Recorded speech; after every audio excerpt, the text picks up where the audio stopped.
Bonjour, bonsoir. Damn. Je crois que c'est l'intro la plus pétée que j'ai faite au monde. Bonjour, bonsoir à tous, j'espère que vous allez bien. Aujourd'hui, on va parler de mort. Voilà, comme ça au moins, c'est fait. En vrai, j'ai tellement failli mourir 2 fois que je me demande si la vie, en fait, elle me veut, tu vois.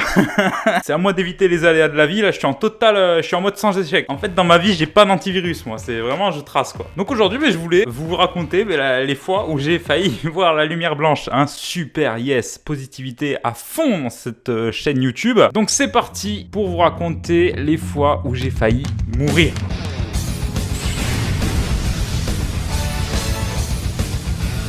Et en fait, il y en a 4. On va partir en crescendo, hein, parce que c'était chaud quand même. La première, elle va être ultra rapide. J'ai failli mourir dès le début. La vie, elle s'est dit, lui non.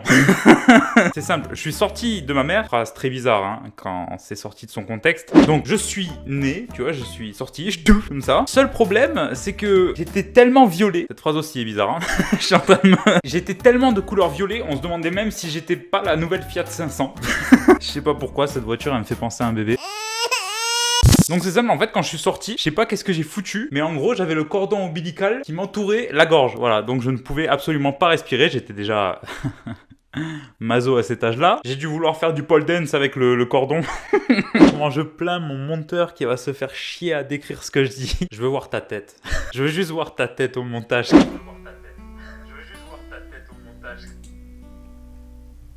Yes. Ils ont dû quand même se demander, mais il est con quoi, pourquoi il respire plus là? Je pue de la gueule, c'est ça? Ah, je vous avais dit, hein, ça envoie dur hein, dès le début. Cette phrase aussi ne passe pas. Hein. Les 4 fois où j'ai failli mourir, c'était juste en 13 ans. J'ai 22 ans. Je compte même pas celle qu'il y a eu après. Dans cette vidéo, vous allez voir que j'ai un très très bon rapport avec les milieux aquatiques. Du coup, deuxième histoire.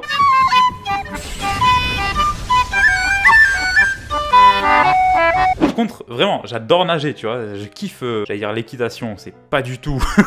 Je kiffe la natation, tu vois. Et c'est pas du tout le sujet, mais en gros, quand j'étais petit, déjà j'étais pas grand. N'oubliez pas, je suis humoriste, abonnez-vous, lâchez un pouce bleu, partagez la vidéo. Quand j'étais petit, on avait une piscine. C'était pas une piscine gonflable, tu vois, c'était une piscine en tôle. Et nous, quand on était petit, c'était cool parce que ça nous arrivait ici, tu vois. C'est pas ce genre de piscine de merde, tu sais, quand t'as 22 ans, t'arrives à 22 ans, là, comme ça, tu mesures 1m70. Genre, tu rentres dans la piscine, il y a que tes genoux qui sont submergés. Tu sais déjà que tu vas passer une après-midi de merde.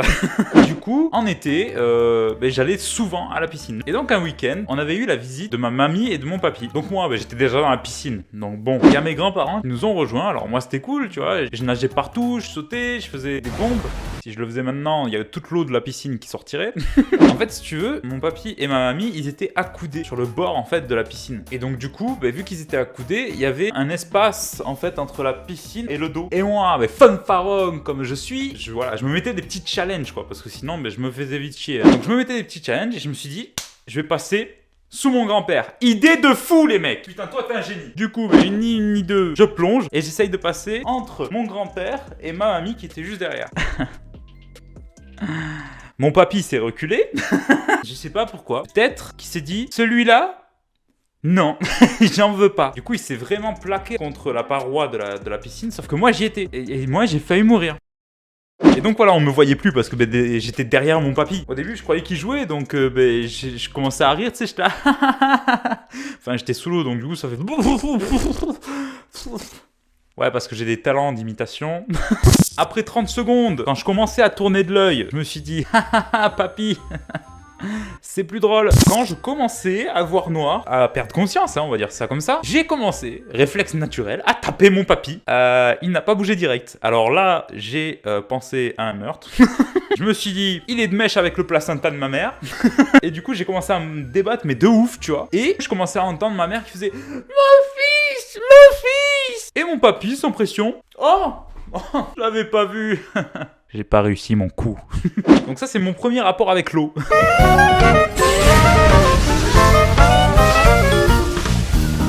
On repart cette fois-ci avec ma famille. Si on avait installé une piscine dans ma famille, c'était parce qu'on n'avait pas d'argent. Et pour une fois, un été, on s'est dit, vieux, venez, on part à la mer. Quand je vous dis que j'ai un mauvais rapport avec les milieux aquatiques, moi, j'aurais pu jamais être un Pokémon eau.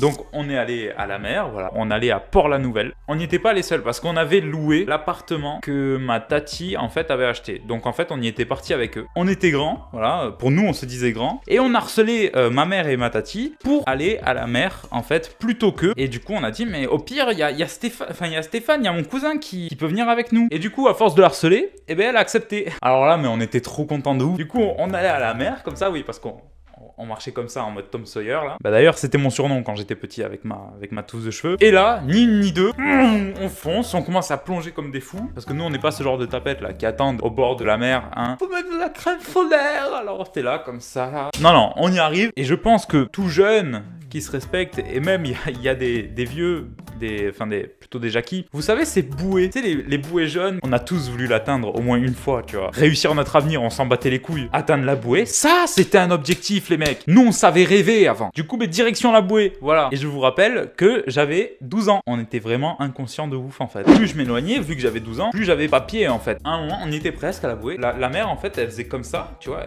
elle descendait comme ça. Et là, hop, ça remontait comme ça. Il y avait un petit creux en fait, et ça remontait. Et on avait repied alors qu'on était hyper loin, tu vois. Du coup, on avait pied, on s'arrête là et tout. Et du coup, on restait là parce qu'il y avait extrêmement de monde au bord du rivage. Et du coup, nous, on voulait un peu aussi s'écarter pour, voilà, être tranquille. 3 jeunes, il n'y avait pas nos parents, on voulait pas d'emmerde. Et bien, on allait en avoir.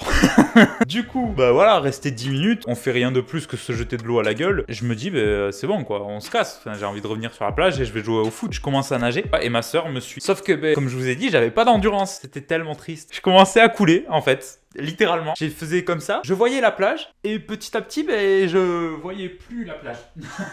J'ai commencé à paniquer, chose qu'il ne faut absolument pas faire quand vous vous noyez. Ma soeur qui arrive, elle commence à arriver à fond comme ça, elle commence à me porter, enfin elle essaye de me porter. J'aurais pesé le poids que je fais maintenant, elle aussi, elle aurait coulé avec moi. Du coup, elle essaye de me porter et mon cousin, lui, par contre, il était resté à la hauteur de la bouée. Et elle essaye de me porter et tout, elle fait non, t'inquiète, vas-y, continue à nager. Et genre, moi, j'étais là, mais non, au secours, au secours. Je criais au secours et ma sœur aussi, tu vois, elle était là, aidez-nous, aidez-nous. C'était une plage surveillée en plus. C'est-à-dire qu'il y avait j'allais dire des moniteurs de ski, mais vraiment, je suis perché. Hein. Il y avait comment on appelle ça là, je vais les appeler les aquaman. Il y avait des aquaman et ils ont rien foutu. On avait beau crier, on avait beau dire aidez-nous, aidez-nous. Même les gens qui étaient à côté de nous, les gens nous regardaient comme ça. Oh là là, les jeunes de nos jours, mais c'est du n'importe quoi. Espèce d'enculé, va. Voilà, l'adrénaline a fait que ma sœur a réussi à me ramener un peu plus près. Mon cousin non plus, je pense qu'il pensait qu'on s'amusait. Je sais pas en fait, parce qu'on n'a jamais reparlé de cette histoire après coup. Je sais pas en fait pourquoi il nous a snob comme ça. J'étais déjà snobé, rien que dans ma famille, tu vois. Je vous ai dit que mes rapports avec l'aquatique, c'était vraiment... je suis capable de mourir avec un verre d'eau. Du coup, 4e et dernière.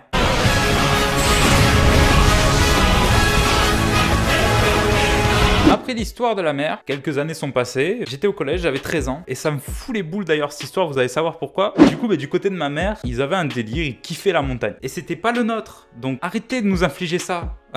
Du coup, vu qu'on était petits, on était obligés de suivre. On était partis pour la montagne, voilà, on faisait ça depuis 1 an ou 2. Et un jour, je sais pas comment c'est venu, mais genre avec ma soeur, on est cul et chemise, tu vois. Et un jour, on s'est dit, on en a marre, si on reste là cet après-midi à faire que nous engueuler, alors du coup, on faisait les grands, on a mis un mot, on s'en va se balader dans la montagne. Et hop, on était partis pour aller dans la montagne, munis de nos téléphones qu'on n'avait pas rechargés.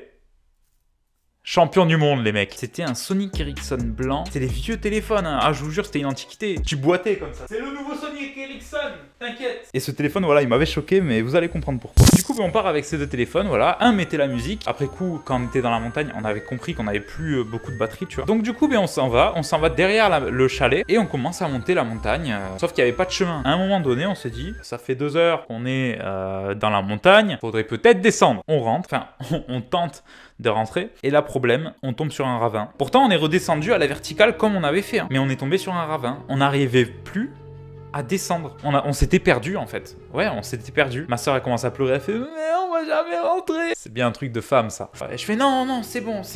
On va trouver, t'inquiète pas, c'est simple. De toute façon, la montagne, elle fait que comme ça. On peut pas avoir d'autre solution que de descendre. Et après 20 minutes de marche, ouais, parce que ça a duré un moment. On était perdu pendant une bonne heure et demie. Hein. Bon, quand ma soeur avait fini de pleurer toutes les larmes de son corps. C'est moi qui m'y suis mis. Mais bon, je me suis vite quand même ressaisi. Du coup, on mettait la musique, genre Linkin Park, In The End, tu vois, ce genre de choses. Moi, je tenais le téléphone comme ça parce que sinon, on l'entendait pas si je le mettais dans la poche. Et on marchait. Et puis là, je vois qu'on peut descendre et je voulais voir, en fait, il y avait un ravin, mais il y avait des branches, en fait, à un arbre. Il y avait le ravin comme ça, tu vois, raide comme ça. Mais là, c'était comme ça. Et nous, on arrivait comme ça et j'avais vu ce ravin. Sauf que sur ce ravin, Il y avait un arbre. Bah de toute façon le monteur il va vous montrer hein, sur Paint, hein. Il va dessiner tout ça. J'adore te faire chier. J'adore ma vie.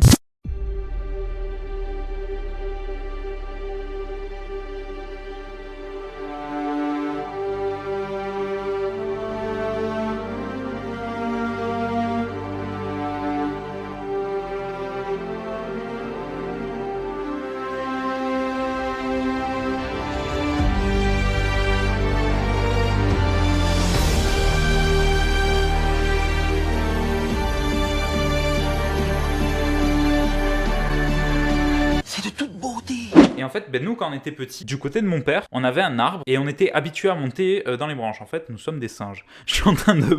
On savait monter aux arbres, etc. Enfin voilà, il n'y avait aucun problème. Et du coup, je me suis dit, putain, c'est notre porte de sortie, on va le faire. Du coup, j'ai dit à ma soeur, reste là et je vais aller voir ce ravin, voir si on peut pas descendre en s'accrochant aux branches, tu vois, comme on fait quand on était petit. Du coup, ben, j'avance et là, je mets mon pied. Sauf que mon pied, il reste pas stable. Je vois mon pied partir au loin.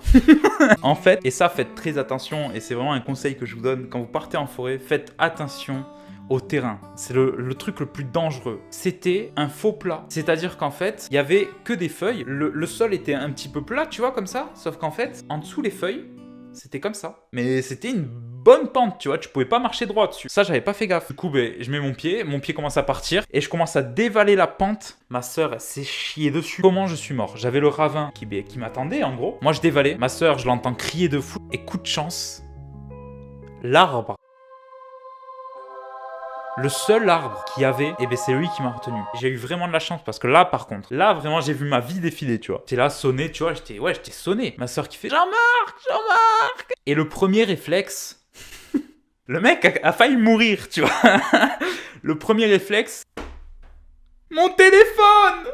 J'ai perdu mon téléphone! J'étais dégoûté. Et après coup, en fait, quand je me suis relevé et que je me tenais à l'arbre, j'ai regardé le ravin et en fait, en dessous, il y avait des ronces. Et bon, de toute façon, c'était la seule porte de sortie. Du coup, il fallait qu'on descende par là, quoi. Et on a commencé à entamer notre marche dans les ronces. Voilà, mais j'avais perdu mon portable. Je vous expliquerai à la fin pourquoi j'étais dégoûté que j'avais perdu ce portable parce qu'il était vraiment emblématique. Du coup, on entame notre chemin dans les ronces, on n'en pouvait plus, on avait des... Enfin voilà, les ronces, ça fait mal quoi, vous savez ce que c'est les ronces. On savait qu'on était près de la maison et là, on a commencé à crier « Au secours, au secours !» Enfin voilà, pour que quelqu'un nous entende. Je vous rappelle qu'on est à la montagne, dans un tout petit village, tu vois. Et du coup, par chance, mon beau-père est arrivé et mon beau-père a vu le message. Ma mère arrivés en même temps apparemment. Ils ont commencé à partir à notre recherche et en fait ben, mon beau-père lui, c'est lui qui nous a entendus en gros. Et du coup on a pu sortir, voilà, ma soeur en pleurs et moi ben, j'étais dégoûté pour mon portable.